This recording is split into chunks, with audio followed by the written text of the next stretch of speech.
a true production.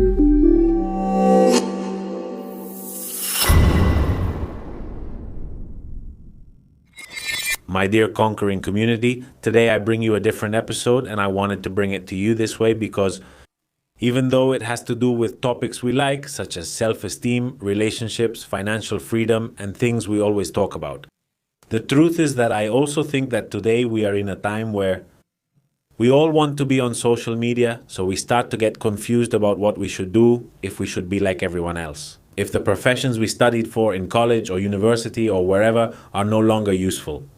And I kind of wanted to contrast all that with someone who has done it really well, and I'll tell you why in a moment. But for me, he renewed an entire profession. And he's here with me, my friend. Once my partner and a great dentist, Arturo Arciniega. How are you, my friend? Good, my friend. And you? Me too, happy to have you here. Thanks for the introduction. How about that, huh? It came out. Like a master. Like a master. The truth is, I wanted to invite you because, well, I'm really happy with the results I achieved with you, with the smile design you did for me. The truth is that today, more than ever, I see a lot of people who, I don't know, are lawyers, are doctors, who now want to move to social media, right? Of course. And it's like they're trying to reinvent their entire profession, or rather quit their profession instead of reinventing it. And you're kind of, you did great. Tell us briefly about what you do so people understand. Then we'll dive in. Because when we all think of a dentist, at least I do, I think about the old man who's going to show up, to help you, super bored. And being with you is a whole different experience. So tell us a little bit. What's your thing? Man, buddy, it's a show like the typical example they talk about. Oh, but it's just that he works on social media. He doesn't really work. Almost, right? Exactly. It's a huge job. It's a huge job. We were just talking a little bit about what it means to produce a podcast, all the jobs you create. Yes. All the dedication, effort, and time required. It's the same when managing any business's social media. Exactly. So nowadays, I think there's a little more knowledge of saying, hey, I need to hire a production company. I need to have a good filming crew. And all of that started a long time ago. I mean, but you started before social media studying dentistry. Yeah. Studying dentistry. And well, the truth is that I had to start with Twitter and all that stuff. That's where you advertise yourself. Yes, my friend, ever since digital platforms started, that's when I said this is the future. I mean, Twitter, back then Facebook, Instagram was just starting out, still very small. And I said, this is it. And why are you studying dentistry? I mean, why not law? Why not accounting? Why? I've always liked dentistry. I have to tell you that I struggled with my teeth. I mean, when I was a kid. My parents often took me to the dentist. Since I was very young, the mistake my mom made was the typical bottle feeding one. Okay. I used to fall asleep holding the bottle. Is that something you shouldn't do? No, because it's sugar. So the sugar stays in contact with the teeth, and it causes cavities, especially in the upper front teeth. Okay. And that's what happened to me. In fact, I think it was the forefront teeth. And since I was little, they took me to the dentist, and I had my little crowns, the metal ones, Like a rapper. Something like that, yeah. I've had my grills since I was a kid. And that's where my experience with the dentist started. Not very pleasant, to be honest with you. Most kids dislike going to the dentist. Yeah, not very pleasant. But that's where the paradigm happened that caused me that well, I don't know. Like, it caught my attention from the very beginning, and it never went away. I went through middle school, I went through high school. Since high school, I said I wanted to study dentistry and chose the medical field. And, my parents would ask me, are you sure? Because, no one in my family is a dentist. And I was like, yes, I do.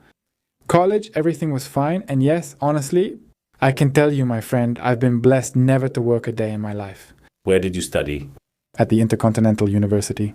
Okay. Here in Mexico. The UIC? Yes. Okay, really great school. Yes, also. You study dentistry to become a dentist, but did you plan to be a traditional dentist? Because you're going to tell us a little bit about this whole topic of smile design, but, you're a very non-traditional dentist, man. You have the whole vibe with the tattoos, the cool watch, the cool car, your presence, and your whole vibe is cool. And actually, the experience there, being with you in your office, is cool too. Thank you, man. So, how do you start? Do you just begin by removing cavities or do you go straight into it? Do you learn about this topic, about design? What is that process like? Look, man, honestly, I started with the influence of being the doctor, and I've never shared this before. Never, never, never have I talked about this. I began with that experience of being the doctor. You're the doctor, so, you know, right? The tie or the suit or the lab coat and your hair done and this and that. And it's kind of a stereotype of what society presents to you as a doctor, right? And I think that must have been about 18 years ago, at least. Okay. So, at some point I said, hey, but I'm not comfortable. I mean, like this shell. It doesn't represent me. It doesn't represent me. It makes me uncomfortable. I often received feedback about my charisma and other traits that caught people's attention, where I realized that it was, at those moments, it was me. And I said, you know what? I don't care. I'm going to be myself. And as a result of that, I started with changing my hair. I wanted to get tattoos, and I said, I'm going to get tattooed. I mean, yeah, I'll be honest with you. At first, there were comments like, oh, how am I going to go to a tattoo doctor? And I said, well, I think what should matter to you about a doctor is their manual skill, or if they're a surgeon. Yes. And their mental skill, no. Uh-huh. You can go with someone who wears a little tie and looks perfect, but who has nothing up here and no magic in here. And, well, goodbye. Let's see how it goes for you. That's true. Did you lose clients because of that? Did they come to your office and say, oh, no? I don't think so, my friend. I think I was blessed to be part of that time when this revolution started, when we began to accept ourselves more in general for who we are. And above all, I still strongly support this today. Well, you accept people for what they bring here and what they bring here. Of course. What's the most important thing outside? The shell is really going to expire, isn't it? Of course. And you can update or renew it as many times as you want. Of course. Yes. And then you go from the little tie to a more like fashion model. Yes. But were you still doing traditional dentistry, like cavities, whitening, things like that? Or were you already into the aesthetic side of things? No. I think like many healthcare professionals or many professionals in general, I started with the basics. I mean, I started doing small resin fillings and I kept studying. Even today, I still study every day. Because obviously, the more specialized a procedure is, the more knowledge and practice you need to have. Okay. So yes, I started by doing small fillings, whitening, and small crowns. How was it going for you there economically in that traditional model? How was it going for you? I was just getting started, my friend. You were just getting started. Yes, but without a doubt. I think a strong leverage I had was social media because it really helped more people get to know me in less time. Okay, how did you post that? Because you didn't even have any celebrities yet, nor much like before and after or anything like that. So how did you start getting into that? Especially for the people listening to us who might just be getting out of college, they say, damn, now what? How do I make it in such a competitive world? Honestly, I always uploaded my work. I always believed in uploading my work without filters, my work as big as possible, as close as possible. Because one thing I did notice is that people shared results, but it was like a photo from far away and kind of a doctored photo, and I thought, people won't trust that. I wouldn't trust someone who posts like that. Look, a perfect smile and taken from 10 meters away, and you say, yes. I don't know. I don't know. So I used to like uploading the results of what I did and posting them like really big. That really caught people's attention. Whenever they came, they'd say, I've seen your work and I love it. Okay. They didn't really have a reference point since they weren't dentists. But I think maybe that honesty I had in posting my stuff is what helped a lot. Okay, so would you recommend today to anyone listening to us, mainly dentists, but in any profession, to publish their work with pride so that the work speaks for itself? Of course, and try not to edit anything. Today, that's the topic. There are many. AI. There are many things or tools to alter reality. This affects us all, since some people come with results and say, hey, I want this. And you respond, this is made up, this doesn't exist, there's no reality here, no. How does it affect us when they don't believe in you? Because later, they seek you out due to some random outcome. You give them your result and they say, hey, but it's just that it has nothing to do with it. Your photo looks nothing like what you gave me. And you're buying yourself trouble. Of course. I think more than anything, it's about honesty and professionalism. I mean, delivering And at what point, I mean, you started there in Polanco where you are. No, I began in Coyoacán in the south. Okay. I started in Coyoacán. You still have that office, right? I still do. Okay, and you start there from the middle, still the basics. When you say, I'm going to a more pro league, more like aesthetics, and I'm going to get into the big leagues with the celebrities and all that. I mean, what's the first approach? Because even though now it's kind of being heard in more places, not everyone really masters the style. They just hand you some chlorets. Well, you were kind of one of the pioneers in Mexico, right? Yeah, I think with that trend of veneers, we were talking about it a while ago. I'm telling you, I have patients today that I'm already doing a refresh on some of my own work who have had veneers for 15 years. Okay. So, yes, I have the benefit or the blessing that people started to trust my theory of smile design. Veneers have been around for 15 years. They've existed for many years.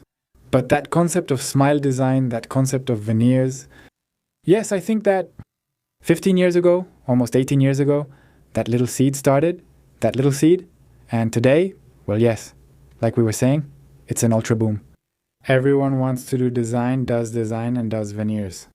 And well, that's cool, but I don't know, the experience I have of 15 years and that blessing of patients still returning today for a second set Of course. of teeth. No, it's just that the first time I got them done, it was in Colombia. And honestly, well, it was with a resin material, Of course. which is less durable, and then they also tend to keep a bit of smell. Yes. And then they also tend to keep a bit of a smell. You explained that to me too. And that, well, in the long run is very uncomfortable because you might say, I feel handsome with my smile, but I'm walking around with bad breath. Of course. Because it starts to build up. You'll explain that to us in a moment. And when someone comes to your office, and I say this with complete honesty, also because you're my friend and I say it like it is, damn, the equipment you have, the way the doctors treat you, all these people who work with you, well, it really does feel more like a boutique. At least that's how I feel. So how do you get to that? Because even though the veneer, yeah, my 90-year-old uncle had those things he could take off his tooth. What are those called? Dentures. Dentures. Well, they've evolved a lot now, and I think you're at the forefront, right? Yes, my friend, that's why I was telling you earlier that I keep studying, because this is something that never sleeps, it never rests. I think that if anyone is curious to look it up, dentistry is one of the professions with the highest suicide rates. Why? It's a lot of stress, my friend. I mean, you can operate on a patient as an orthopedist, as a plastic surgeon. You can operate on a patient. And no prosthetic device suffers as much trauma as teeth. That is, the teeth, every day a person chews with them. They use them as tools, despite our warnings. Yes. I'm not sure, maybe see an orthopedist. You wouldn't use your arm to break or cut something unless you were angry, right? But that trauma that the teeth receive day after day, and the resistance that dental work must have, I think it causes a lot of stress, worrying it might break, fall off, or come loose. That it lasts 10 years, right? And, well, all that, plus the fact that technology is advancing in all this. Of course. As a more traditional specialist, I think they sometimes have a smaller range of materials to focus on, and that's a blessing for them. And we have to look work materials, resin, like you mentioned earlier, ceramics, zirconia, and now go digital. So now learn the software so you can digitally sculpt the teeth. Understand how digital scanners work, facial scanners. Nowadays we have, it's about learning everything. It's an art, and even more than an art, because it's not just about health anymore. It's also a lot about aesthetics. Yes. And you said one, I want to revisit and break down this phrase now, since we're in a revolution where we already accept ourselves. Of course. However, if we give ourselves those little helps, Yes. so the people who come to your office mainly do it to upgrade themselves, I mean for vanity or aesthetic reasons. Or is it still mostly people who just want you to take care of their oral health, or how is it? No. There is definitely a predominance of wanting to look good, of feeling good about oneself. I have plenty of stories from my daily life that at the end of the work, many don't express it so openly. They don't say it, but I feel I don't look bad. I just dislike my smile. They kind of sugarcoat it a little. Uh-huh. But when you finally deliver the work and they're all excited and everything, that's when they tell you the truth. Yeah, I mean, it's a matter of, I wanted to feel better. I love when people tell me, what a beautiful smile. I mean, yes, it's a very important thing to feel better about yourself. I mean, do you think that a nice smile is connected to feeling good, to better self-esteem? I mean, have you seen those changes? Yes? I think that anyone who talks about body language, for example, will agree with me, but the smile has a power. Impressive. I feel like it's just like you, the greatest projection of your charisma. You were talking about charisma a while ago. I feel like a person who smiles and has a nice smile projects charisma and confidence, right? Yes. And when, well, your teeth aren't very well taken care of or something like that, it's like you're automatically showing that you don't love yourself very much. I mean, like you don't take care of yourself. Of course. Or how do you relate to it? Yes, or you seem shy, or you seem like you're hiding something, always. Yes. Just because you don't want to show, like, your teeth. Yes. And I don't know if it's happened to you, but I've met women who tell me, well, he can be ugly, but if he has a nice smile, that's it. 10 out of 10. Right or not? Yes, surely the women will comment there. That, Yes. considering factors by priority, where would you rank the smile from 1 to 5? Surely yes. First impressions matter. Personality is important, but appearance is what you notice first. Yes, the smile is key. It's just that you look at a crowd and you see someone smiling and it makes you turn around. Yes. Like to say, what's up? Yes. I'm not sure if it's her laugh or something else, but she captivates you. Hey, and also when you have the desire to do this, how do people find out about this smile design? Because I want to improve my smile because my self-esteem needs it and for other reasons. But how do people know it's not the usual? From these, I forgot the name. Dentaduras. Dentures, these fake ones. Because there are a lot of taboos and myths, like they're going to make your tooth really tiny, you're going to lose your bone, things like that. Haven't we heard so much? So how? How can we calm those fears in case someone wants to do it to them? And how can people tell the difference between a smile design and the typical implants, those screw type ones and so on? Well, I think all those treatments we're talking about have their own indications. Sometimes doing a smile design includes a crown over an implant, for example, or it includes a bridge, which is a larger prosthetic attachment. And it blends in with the patient's smile, and a smile design is done, which doesn't have to be just veneers. It's important for people to know nowadays with the materials, and earlier we were talking about the microscope I'm using now. I mean, we've gone to such lengths to try to make this minimalistic and try to make it conservative. That nowadays we prepare with a microscope, or at least with magnifying glasses, with pretty high magnifications, precisely for that, to preserve dental structure, to be able to preserve and seek the patient's health, not just the cosmetic part. Okay. In fact, it is one of the battles I sometimes have with patients, because they tell me, hey doc, this tooth can be flat. And no. I mean, for example, the canine is pointed because it has a function. Teeth aren't just for smiling and appearance. Of course. We chew with them, we eat with them, they're the first step of the digestive system. Exactly. So, as a doctor, I have to try to guide in that aspect, to say, hey, give me a chance. This needs to stay as it is, in that position, height, length, or shape, because it has a biological function, Okay. I mean, it's not just vanity, it's also about health, because you get them from the root. I mean, I have to clean and check you, yeah. And actually, I'll have you make a promise in front of everyone, but I won't say what it is yet. But anyway, moving on to another topic, I want to ask you something here. No, I mean, in the long run, you don't lose your teeth, they're still there.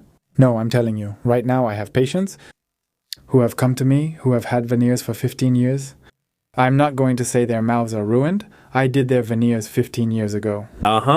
But it's what we were talking about a little while ago. I mean, there's erosion in the mouth. I mean, at the end of the day, we chew with those teeth, whether it's with your natural tooth enamel, or in this case, with that layer we put on, whether it's ceramic or resin.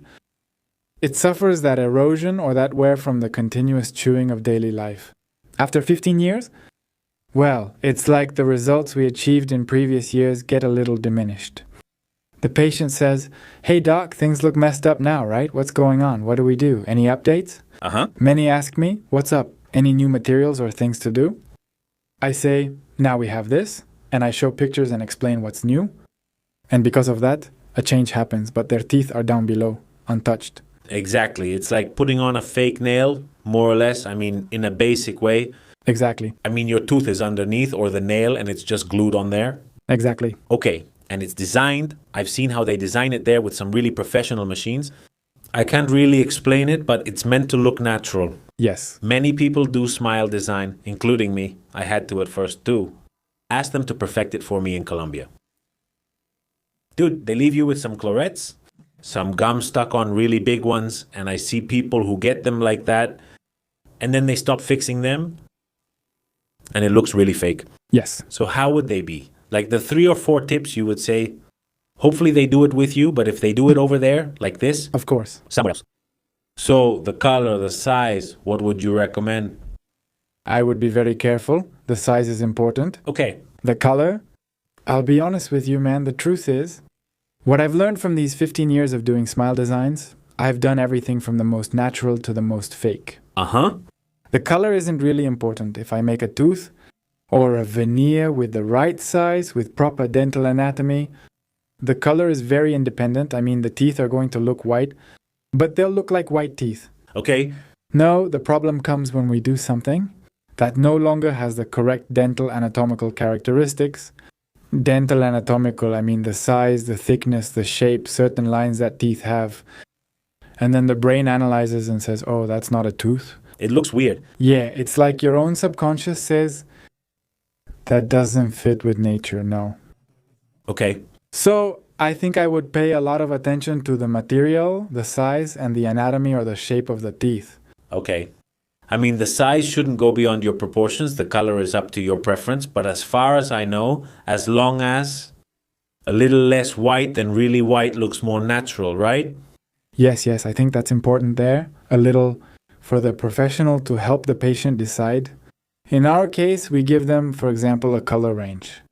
And I listen to the patient to see if I notice it very clear or very yellow. And based on that, I present an option, right?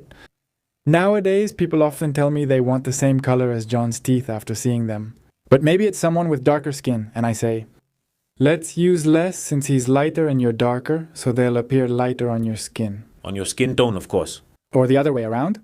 So nowadays, I get a lot of people telling me, "I saw it on so-and-so, I want that same color, that same shape." And I'm like, let's do something similar, but it's a lot of that custom-made, the work like Exactly. suit tailor-made, right? That's why it's called smile design, like being a tailor, right? Of course. A custom-made suit, but for your mouth. Of course. That's really cool. Designer smiles.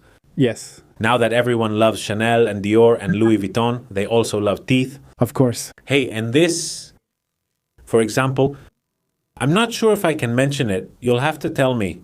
I know you have a lot of celebrities, both bloggers and artists like that.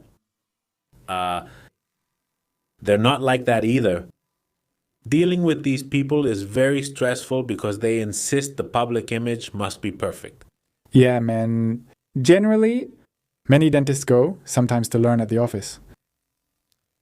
And something that many tell me is, "Damn, what a blessing that you see all those kinds of people. That's awesome." And I say, it's a double-edged sword. I mean, at the start of the podcast, we discussed the stress dentists face when attending to patients. Earthly? Not really. I mean, Yes. ultimately, you're seeing a person. Regardless of who they are, their economic status, or education, they're still human. And that involves stress.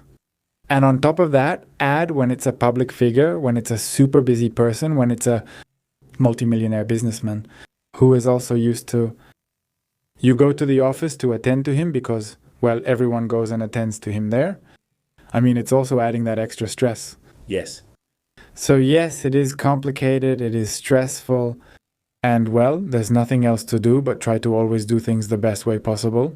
And the other thing I always teach the people who work with me, the dentists who come with me to the office, is always take responsibility for your mistakes. I mean, we're human, and I always tell them that, there is no dentist, no doctor, no human being who is perfect. We'll all make mistakes. So admit it and say, hey, yes, I messed up. Let's fix it. Let's change it. I'll go on Sunday. I'll go at night. Don't worry. I'll take care of it. Yes, because ultimately you must stay loyal to yourself as you would in any business. Of course. The service and quality. Now, let's think that, well, you're an artist. I mean, literally, you're an artist. Your hands are your tool, and of course, your intellect, taste, and everything. But in these times, Arturo, when everyone wants like digital things, scalable things, things that can reach a lot of people, how do you still feel like, I don't know if the word is tied down or enslaved to having to do it with your own hands? I mean, how do you deal with that? Because maybe you also feel like, I want to grow this business a lot, but well, you just can't. Look, my friend, we just got here a little while ago, and the first thing we talked about is nowadays there are a lot of dentists who want to see famous people, soccer players, everyone wants to have the stars. But I've been doing this for over 16 years. And something that all this time has taught me, nothing else but time, is that you don't need to have the whole market. I mean, you don't need to see everyone, not necessarily the volume. That's success. I think success is within yourself. Success is in the day-to-day. I mean, in getting up and feeling fulfilled and happy and glad to go to work. That's success. If the fact that you get up and say, oh, I have to do 200 teeth today because I want volume, maybe it's not there, no.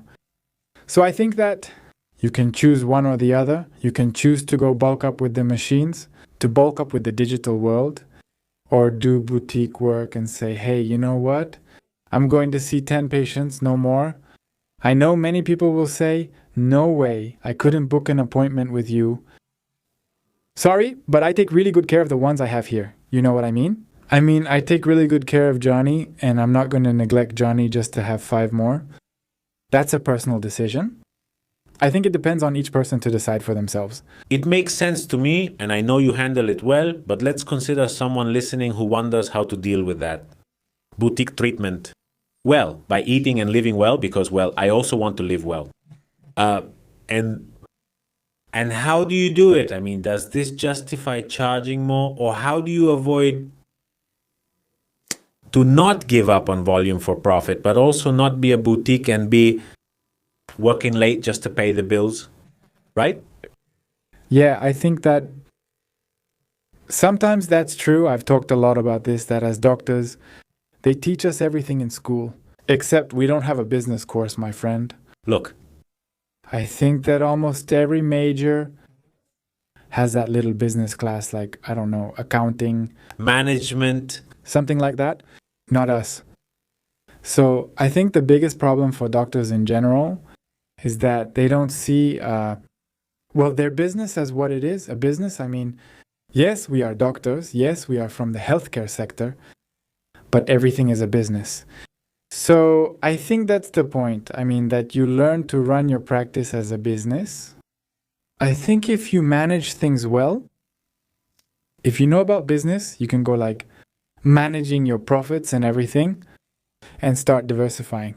I think business owners will agree with me. I mean, the business owner who gets stuck in just one investment, well, I don't think they'll grow much. Most of the people I know who are very successful business owners have a very diverse portfolio of investments and businesses. Why? Well, because when one goes down, the other goes up. So there's always some kind of balance so that your income stays steady. Let me see if I can sum it up for you. And you tell me if I'm right, having a few clients, not just 2, but a manageable number that you can serve with quality and give those clients the full 360, right? I mean, from scratch, not just the basics, like removing a cavity, but I also sell you the smile design and I maintain it for you and so on. So that client already brings you a lifetime value of 10 clients. Exactly. Ah, that's good. But college doesn't teach you that. No, you need to learn that as well. Experience teaches you. Of course. The problem I see is that there should be a class about that because it becomes very expensive to learn it over time. Yes. No? Yes. And above all, they're professions that are already so traditional, not to say old-fashioned. People say, damn, when will I get ahead? Especially now with so much competition. Damn. So that's why I was asking you, when do you decide to reinvent yourself? Because the smile design. Okay. But you reinvented not just the product, but also your experience. How do you handle it? Instead of putting all this money into that expensive machine, damn, I could just keep it. How do you handle that internal conflict? The truth is, I've always liked having the best, man, and the way I thought about it was, well, if I like having the best for myself. When it comes to clothes, watches, or me getting ready, the office has to be the same. I used to say, let's see. Okay, today I need to buy my car, but I also need, I don't know, equipment for the office. And I think it's something I've even heard from entrepreneurs outside the dental field. I mean, spending on things that generate income is more important than on something that will lose value or is just a cost. So again, I mean, manage yourself mentally and say, okay, I think I'll put in less. I'll add more to this one to benefit me. Yes, agreed. No, eventually this one will give me enough so I can double this one. I mean, to look at it that way. As a fair business, and it's also true what you say, they don't teach you that in school. You go out, you take some hard hits. Yes. And there comes a point where you give up because you say this isn't a business and it's over. How many doctors do we see driving Uber? All of which is very respectable, but hey, you worked your ass off for so many years. Of course. Studying medicine. Of course. So you end up driving a car, that's tough. Yes. Right? Yes, it's complicated. And then on the other hand, there's the other extreme, Arturo. And I want you to tell me a bit about that as well. About those who really act like butchers, man, the doctors, and they want to put everything in and inject everything and all that just to get all your money. I mean, what's up with that too? Well, but all those guys get caught. At some point, they get caught. Yeah? Yeah, of course. I mean, all those guys, at some point, I'm telling you, wanting to take on so much and neglecting the patients so much. Yes. It becomes a snowball that crushes you. Sooner or later, I mean, as the years go by, are there more negative recommendations than what you can try to bring to your office? Yes. A while ago? Sorry. Some time ago, I wanted to mention that the most valuable advice I've received in over 15 years in dentistry is word of mouth. I mean, if a patient hears about you, Johnny did his teeth, so I get a lot of those patients, man. They come in and say, Doc, whatever you tell me, I'm in your hands. I already saw your work with Johnny. I already saw your work with Fulanito. I trust you. And I'm like, no. But it's not that I say, I mean, let me listen. You want to as well. No. But that's it. Word of mouth recommendation is, yeah. That's exactly what I was going to ask. What attracts more clients to your office? Word of mouth or social media? Word of mouth. Yes? I keep investing in networks because, again, I mean, why does Coca-Cola keep investing in networks? It's Coca-Cola. It's a business requirement. Otherwise, the brand dies, right? It's presence. It's presence. But nowadays, I can tell you, I mean, these days, I don't get as many new patients anymore. I mean, actually, there will be people who can back me up on this. They contact the office saying, I wrote but got no reply or appointment, and the appointment is still 3 months away. Yes, but in that regard, honestly, I can't do anything. Until 2 years ago, I tried to make an effort to create something and try to see more people, and the truth is, it didn't meet my standards or make me feel comfortable. Yes. Happy in my day-to-day life. And today, I went back to seeing 10 patients. I'm going to see 20 patients. But I'm going to be happy, I'm going to be content, I'm going to be giving to them my 2,000%. I'll be content with myself. So that's where we are now. You're talking about a very important topic there between the lines, which is building teams. Yes. And it's that people like you, I think, go far because they're passionate about what they do. But, well, whoever likes it. But it's true. A lot of people leave their careers, their homes, everything, with no motivation just to make a living, dude. Yes. That, you hire them, try to build a team, give them opportunities, bring them the best clients who pay a lot, and they screw it up. No. In short, no. Yes. They don't take advantage of the opportunity. Was it difficult for you to work as a team? It has been very difficult up to this day. I mean, man, really. I've told this story a bunch of times because I tell it to everyone who comes into the office. Thank God my dad always helped me with everything. I mean, my dad was able to give me a good life. I always had a nice car. At school, well, everyone noticed me because I had a nice car, I had nice things. But I was never complacent. I mean, I always said, okay, I'm glad my dad can help, but I want to do things on my own. I mean, I want to have the pride that my dad sees, that his son made it, that he helped him and all, but he built his own things, he grew, he made his mark, his name, his legacy, you know? Of course. And I've always had that, so I always tell them that when I started working my first job, it was a teacher from school who told me, hey, come work, you kind of know your stuff. I think you have pretty good hands, so come on, come work here at the office. Sorry, it's not enough to cover your gas, and I can't pay you in full. And I said, well, that's fine. And it was working from 6 in the morning to 11 at night, man. Wow. And I lived in the south, and I went all the way to Polanco every day. And sometimes I would leave at 5 in the morning. I'd sleep for a while there in the office to avoid the traffic. And by 8 or 9 in the morning, the appointments would start, so I was already there, you know. So I didn't have to deal with all the morning traffic anymore. But I tell you, I didn't have the need. When I left, my dad told me, where will you set up your office? How much does it cost? Wait, I'm going to work. And little by little, I'll buy it myself. So did you plant that hunger in yourself? Yes. Okay. And then I told them, if I didn't have the need and I left, I looked for myself and I studied. Because now it was like, let's go out at 8 until 8. And I say, and the other thing is, another question I always ask them, my friend, is, do you love what you do? Do you love dentistry? Is that why you studied it and want to work here? If you don't love what you do, I say, you'll want to leave every half hour. Of course. I understand you, but if you're fed up, I don't like it. Of course, since it's not a very aesthetic business, you see people's most intimate side, their mouth, breath, and saliva. Friend, when you love what you do... Exactly. The ugly, you see it as beautiful? Exactly. So I tell you, that's why I get caught up in the office and I stay there because I'm passionate about what I do. Besides, I'm super hard on myself. So I always want to improve. I always want to correct myself. There's always room to grow more, you know? And in that sense, I've always been like that. Like, no, I don't like it. Let's schedule an appointment and we'll change, fix, or modify it as needed. But it's because I like to be there.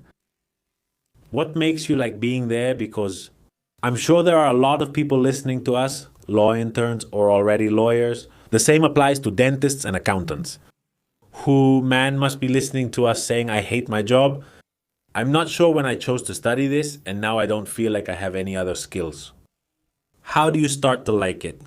What do you recommend they do? Should they give up and find a new passion? What would you do? I've actually told some interns friends, look, I mean, forget about looking for a job. First, see what you're passionate about. If you love singing, seek opportunities in that field.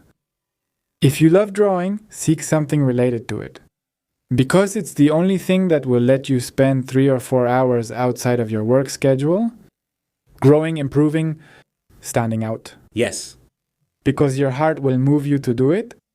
But if you're going to be in a place where if you don't like it, you'll do it badly. Yes. You'll never stand out because you do it only mediocrely.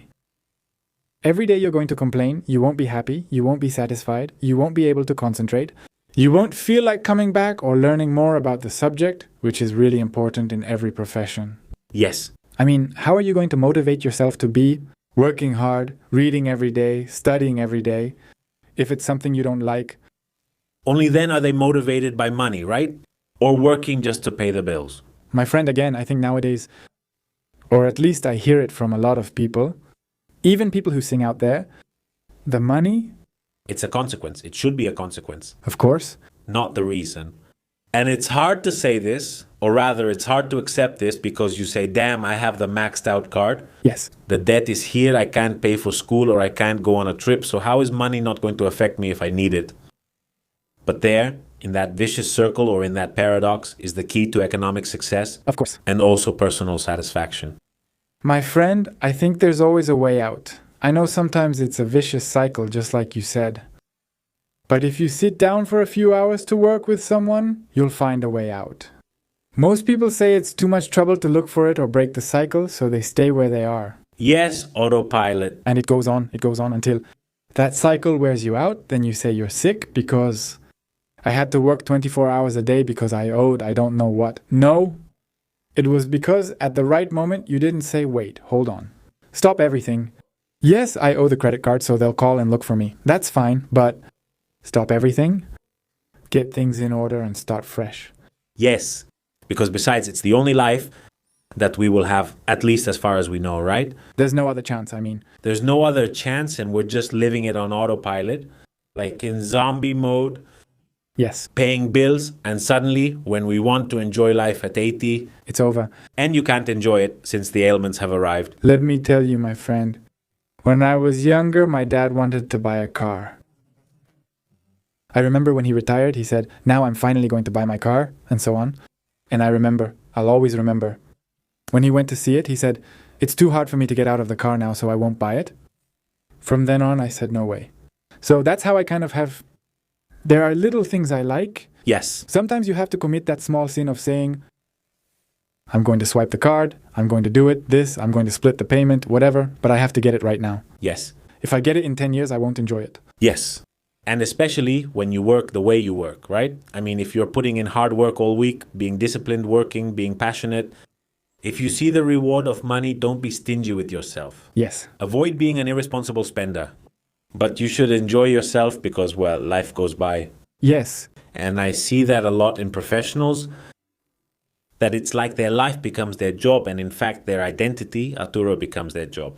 Hey, and you, what's up? What are you? What do you do? I'm a dentist, I'm an odontologist, I'm a lawyer. They forget who they are.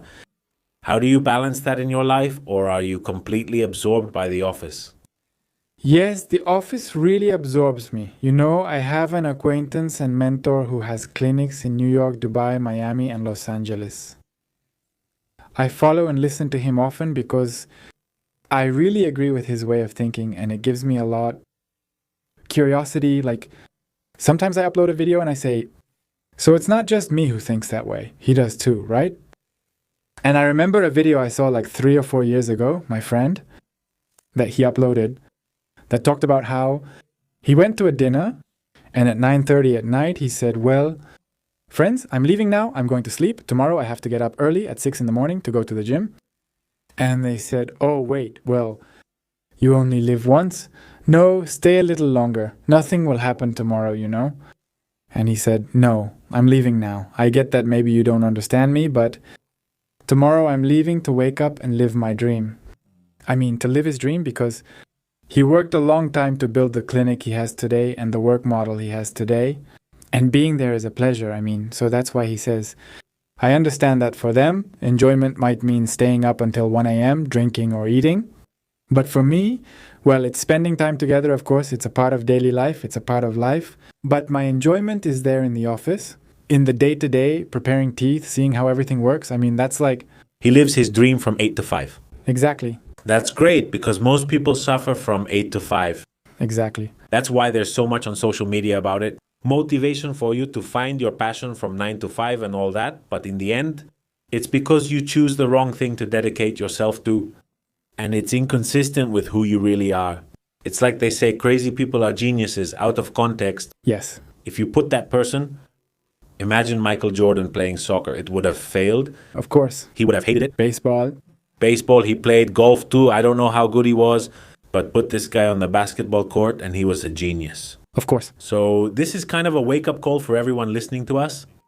It's okay to recalculate. It's okay to make a different decision. It's okay not to carry the stigma of I'm a lawyer. Maybe not. Maybe you want to be a doctor, a blogger, or something else. I studied law. And honestly, I went way off track. I mean, I studied law and ended up not practicing. I devoted myself to restaurants and helped build a major group. Then, now I'm here in the chambers helping people, so it's okay to recalculate, right? I think your gift was speaking. The communication, so... You start finding your passions, but you have to dare to experiment. You had the fortune or past wisdom, as if you'd already experienced it, made you say, this is where I stay, and you live your 8-hour dream, not even 5. I've seen you finish at 10 at night. Yes. But that's incredible. However, you struggle with the people you give work to. Because no, they don't share that dream. They don't share that dream. And maybe it's because they don't. I mean, do you think that if you paid them 3 times as much, they would do it with more passion? I don't think it's about the money, my friend. I mean, we're back to the same point, I think. I think even if I told them, I've told them if they want a schedule, come at 10 in the morning and leave at 6 in the evening. But what I see is that apathy. apathy. Yes, it's not a matter of money. No. It's a matter of, well, I'm working because I studied this. And do you like it? Yes. But that yes doesn't come from the heart. I mean, When it comes from the heart, it isn't selfish. With your time, I mean, how do you see yourself on a personal level? I mean, for example, friends, partner, family. Is your whole life spent in the office? no, I mean, I do have friends. I think I take great care of what I've built. I mean, as of today, I can tell you that I try or value a lot. I think above all, the trust people have in me, and that's something that doesn't allow me to so easily say, I'm going to throw this over there and go to a beach for a week. But again, I mean, when new people come to the office, I tell them too, I mean, when you choose to be a doctor or when you choose to be a dentist, a doctor, in the end, I think you have to know that from the very beginning, you sacrificed that part of saying, no, I'm not working. From July 8th to August 23rd, I took a vacation. You can't. I mean, it's not a book, it's not a computer that you just close and walk away from, and nothing happens if you come back in 10 days. You could return in 10 days and the patient is gone. Yes. No. So, I think it's something that since I studied, I knew it was kind of like that. And thank God that the truth is that to this day, I repeat, I'm blessed because I love what I do. So it's not like I would say it's hard for me to let go of this. No, I mean, yes, I'm there 24/7, 365 days a year. I'm happy. Today, your happiness is being there. That project is your priority. Today is my happiness. Yes, it's great. I understand you because I live my dream too. Sometimes worries get the best of us, sometimes stress or whatever gets to us. It's normal. But I could do this without getting paid. I mean, it's the truth. If my life didn't cost anything, I would still keep doing this. Nowadays, my friend, that's my project. I mean, my project is today. I repeat, I have other businesses, and that's my project. I mean, to practice dentistry. For pleasure, I mean, obviously there will be a cost. But to say, hey, I have 10 patients, and with that, I'm happy because I'm doing this because I'm passionate about it and love it. It's the love of my life. Exactly. Not because I need to pay bills. Those are covered by other businesses. But nowadays I do dentistry because I'm passionate about being better, because I'm passionate about continuing to study, because I'm passionate about what I do, dentistry. Totally agree. And there, I mean, don't compare yourself to others. To be able to draw a contrast. Well, I imagine you have classmates from your major who maybe didn't have the same passion. And today their outcome isn't so positive, or maybe it is. Yes, that's right. We'll leave it at that so nobody gets mad at you. Yes. But anyway, put some passion into it. I think that's pretty clear. Whatever you do, and try to choose something that's consistent with who you are, that makes you get out of bed with passion, with drive, with excitement, because that's when discipline almost builds itself automatically. The problem is people get discouraged by work they dislike and seek brief motivation, like in coffee. In the monthly paycheck, in the end of year dinner, well, that's not where success is. It's that eventually it fades away, right? Yes. And then something else I hear a lot is, I just don't have time, doc. And there's a video out there of Arnold Schwarzenegger where he talks a lot. For example, he was passionate about the gym. He says people today tell him they don't have time for the gym. And I ask, how is that possible? You sleep? 9 hours, right? You eat in that time. You work? How long? So many hours, okay? And what do you do with the other 7 hours you have left in the day, right? And you say, Yes. I don't know. How do you say you don't have time? Sometimes the guys at the office tell me, I don't have time to read. And I'm like, me? I mean, I have 10,000 more responsibilities than you. I have to do this, I have to do that, I have to see this, I have to see that. And I studied last night. Yes. I went to the gym. I mean, there is time. You just have to analyze what you're wasting it on. Yes, you have to prioritize it. And you know what? You have to try to, recalculate this part about passion, because due to people experiencing what's now called silent resignation, who are just there to collect a paycheck every 2 weeks, but they're really not committed to their work, nor can we as business owners grow to where we could, because we don't have the right teams. Yeah, there's no workforce. Nor can they, so then we all complain that the money doesn't flow or that there isn't any. we can't buy what we want or that we don't feel satisfied with our lives, but it's because it's a vicious circle. So, well, hopefully we are inspiring a lot of people with this, above all, Yes. professionals, and that so they realize it's possible, since we're not going to discuss it here as in depth as I would like, but well, you're a very successful person. I mean, financially, you're doing really well. You're healthy. I've also seen you with attractive partners. I mean, it seems like whatever you touch, you make it happen. Like everything shows that you're doing well, right? Or how do you feel about that? Honestly, I feel good, my friend. I'll say it again. I think part of that, being a little hard on yourself helps you, well, to keep going as always, looking for more and more and more. I have moments when I say desperation and anguish and worry and stress like everyone else. But overall, I think that, well, that's it. I mean, trying to do what you like every day and to learn. I think everything is about learning, not just learning dentistry. Learning from life, you're here to learn something. You're here to experience something in this part of life that you were given, you know? So I think that's it, to truly learn. Yes. I've met many people who stumble, move forward, stumble again, and you say, man, you already had, it's the same stone again, right? I mean, we're here to learn, be careful. Exactly. We have to pay attention to what results are. They're already shouting at us. And I've even heard a lot of people talk about that. I mean, not being afraid to mess up. Because, well, I mean, if you can fix things or make them right and take responsibility by admitting it, I messed up, here it is, I already fixed it, it's all good, no problem. Did you learn? Did the other person learn? Most likely. Yes. So I think learning is really important. It's the famous phrase, you win or you learn. You really only lose when you don't take away any lesson and internalize it. I think that was my mindset years ago, man. I mean, I wasn't earning a salary, but I was learning. That's why I kept going. Yes. And today you'll keep learning because this is always evolving, right? All the time? Yes? Hey, now I really have the dramatic moment for you of this episode, and I need you to help me with something. Yes, my friend. I'm going to say something to everyone with humility. It even makes me emotional. My mom, for a long time, has suffered with her teeth. It's something that I don't know what she has. You'll check her. But she suffers, and it seems like, well, she doesn't feel confident smiling, and that has lowered her self-esteem a bit. And for me, it's really been, it's tough, and she's my mom, just imagine. And I help millions of people every day, and you do too in your own way. Of course. And when I see my mom go through that, and it's like her smile hides away, or she can't laugh with that magic she has, it really hurts me. That's the truth. So, before I get more nostalgic, I want to ask you to do a sort of continuation of this episode with me, in which you allow me to take her to your office, and that you examine her and help me, like, give her this new smile as a gift. Will you commit to this with me?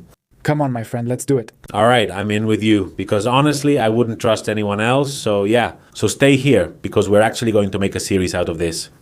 Thank you, because I know that you know how important this is to me, and I see it in your eyes. So thank you for that.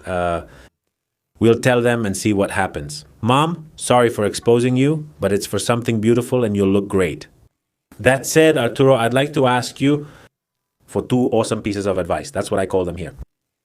The first one is for those people who really feel disconnected from their purpose, which we already talked about a little bit, but any hack, any phrase you have, something you remind yourself of every day so you don't lose your purpose. What would you say to them? Before I answer those two, my friend, something I think we didn't touch on and is important is I think that every passion has a reward. And in my case, that reward is that, I mean, when a smile ends, seeing the patient smiling, seeing how confident he is. And the other is that when the smile of a person ends, and whoever has the gratitude of always taking me to their parents.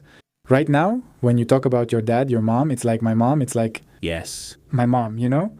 And when they tell you, hey, I'll send my mom to you, yeah, it's like, wow. No, and I feel you, bro. Thank you for that. Yes. Because the truth is, yes, it's this You really understand me. Thanks for mentioning it again. Even I avoided it for a while since it hit me hard, but I'm glad you brought it up again. Many times, they are the ones who take care of us. Of course not. Not many. Good dads always, no. All my life. And sometimes we can give a little back to them. And for me, it was a blessing to meet you, to be able to get my teeth done. My brothers got their teeth done with you too. Yes. And today, now that I see I have this opportunity and that you're going to do it with all the love that you clearly have, well, there's no way I wouldn't want to explore it. She's a bit reluctant. At first, she was very doubtful. And all these myths, right? Like I'm going to lose my teeth and they're going to get damaged or what, how is it? I know you had a Zoom call with her. Yes. You and your team, and you have no idea, so calm.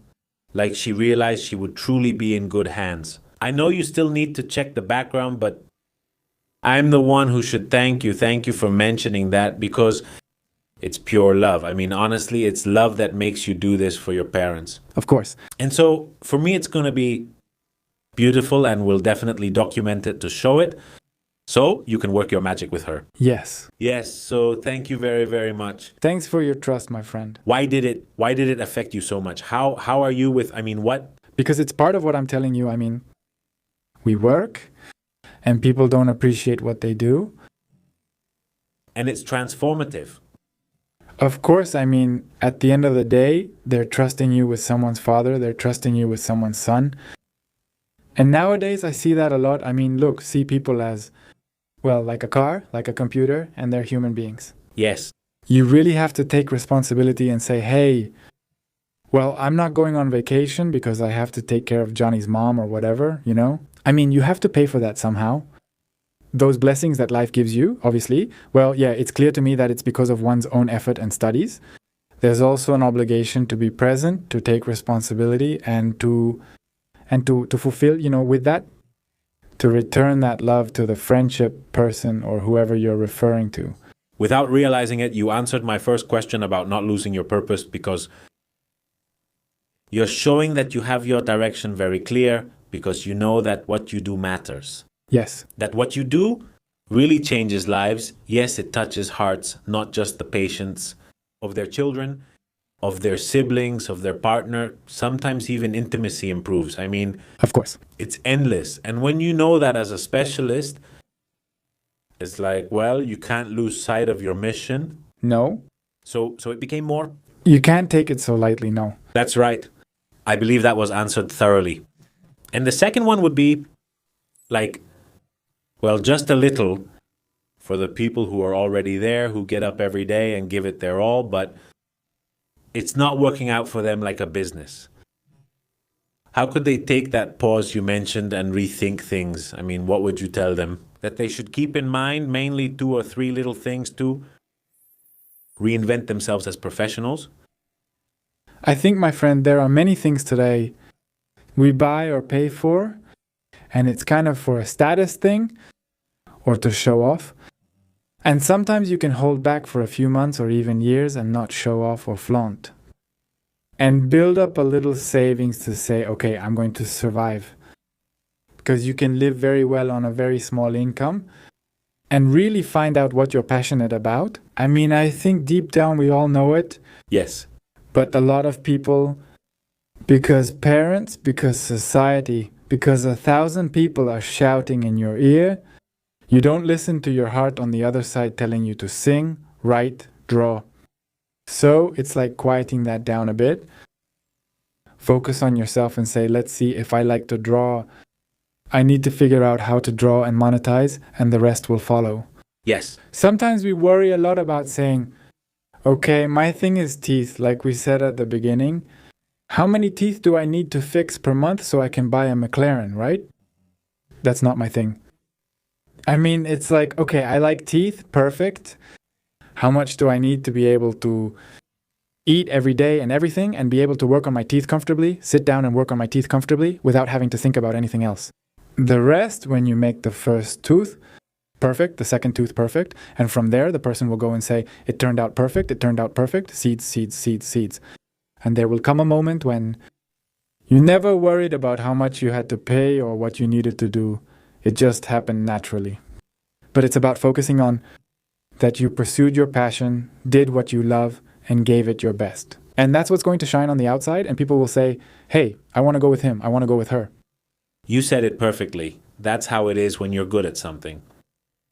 The money comes by itself because people want that good thing that you do. And to be good at something, you need to be focused, passionate, everything we've said, and follow this path that is coherent and consistent with you.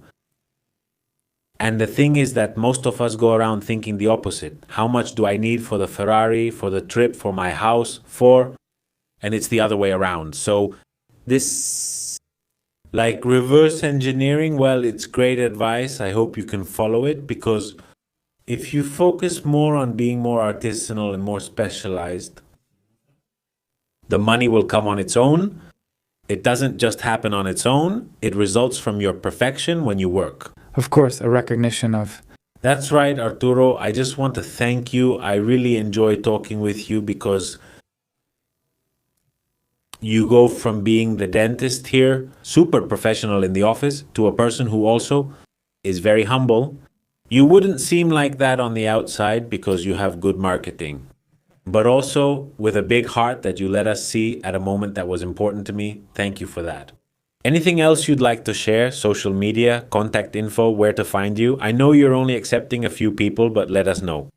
Score a goal here? Dr. Arturo Arciniega Instagram, and also TikTok, Dr. Arturo Arciniega, and www.dentalofficeemics.com. Yes, well, we are accepting only a few patients. Please be patient with me, because precisely when your case comes into my hands, it will be something I treasure and take care of.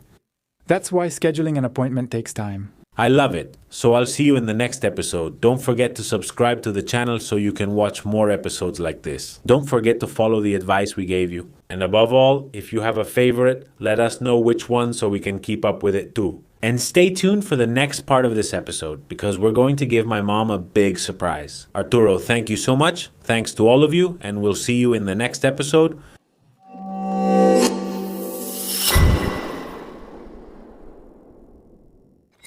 True production.